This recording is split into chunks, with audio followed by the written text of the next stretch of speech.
The student that we worked with, her name is Lexi. She'd been changed for confidential purposes, but she is 13 and in the 7th grade. She has been diagnosed with a disorder called the congenital disorder of glycosylation type 1A. This means that she has poor muscle tone and irregular distribution of fat and low muscle strength. She is nonverbal as a result and is confined to a wheelchair.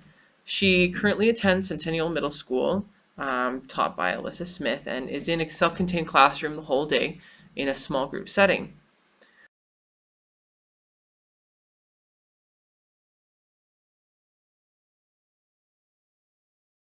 The problem behavior that we worked with is that Lexi has a bad habit of excessively raising her hand to ask a question or make a comment.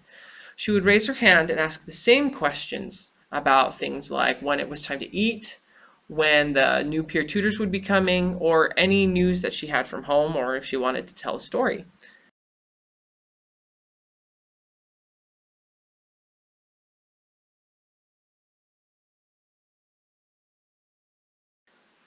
After observing Lexi's behavior for many days, we discovered that 90% of our recorded data of when she engaged in the behavior had no clear antecedent, meaning there was no clear reason as to why she would engage in that behavior. And 100% of the recorded consequences was related to attention, receiving attention, or even receiving a prompt to wait till later to ask the question. We hypothesized, because of this, that the function or the reason of her behavior was to receive attention from her teacher, and her teacher alone. She's the only one that she will ask this repeated questions or make the same comments to.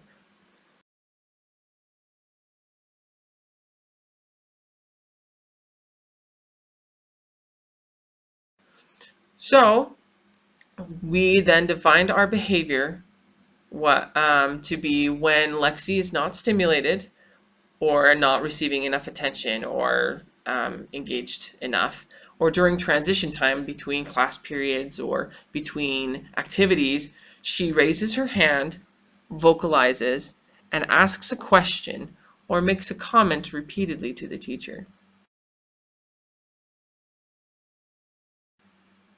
The replacement behavior is relatively simple for this one because it is a behavior that we want diminished, or we just don't want her to do it.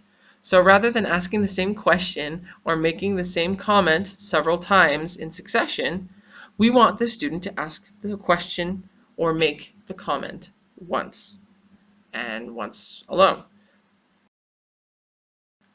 So to do that, our intervention was relatively simple. Most interventions are. We made what is called a talk card. It is a piece of laminated cardstock, we made it this way, with a certain number of smaller cards laminated with Velcro on them that you can Velcro to it.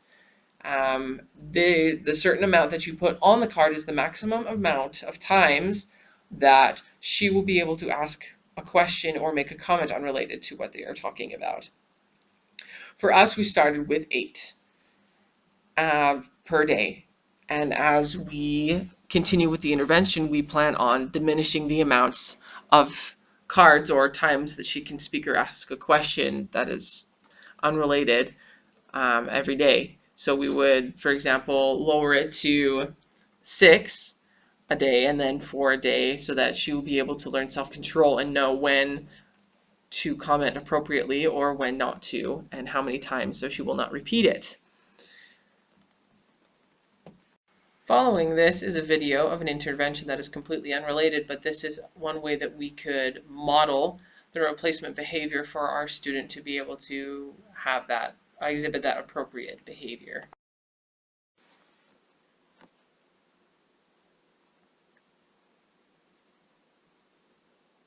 Sometimes we don't know what to do on assignments or are confused.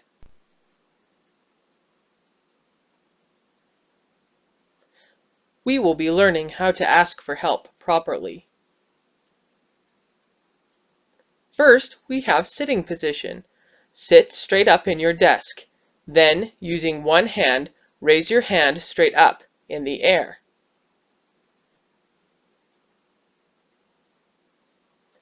Wait quietly until the teacher comes to you or calls on you, keeping your hand in the air. Sometimes this takes time. Yes? Hey, can you help me with this? Here are some ways we do not get the teacher's attention for help. Do not do this. Do not do that either.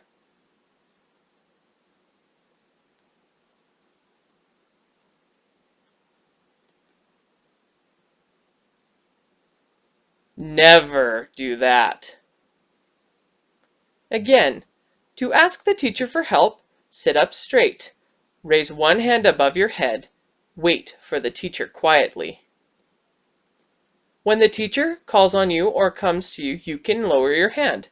Ask the teacher for help.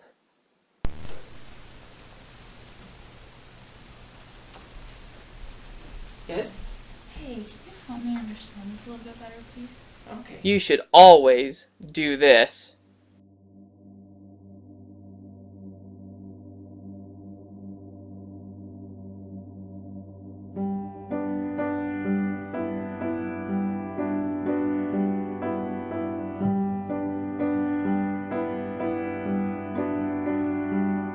When all the world is spinning round like a red balloon way up in the clouds, and my feet will not stay on the ground.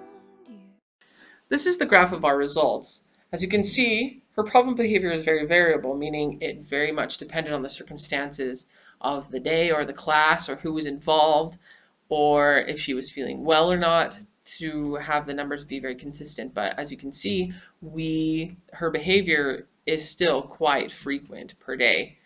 And as we applied the intervention, it slowly went down, meaning it was working.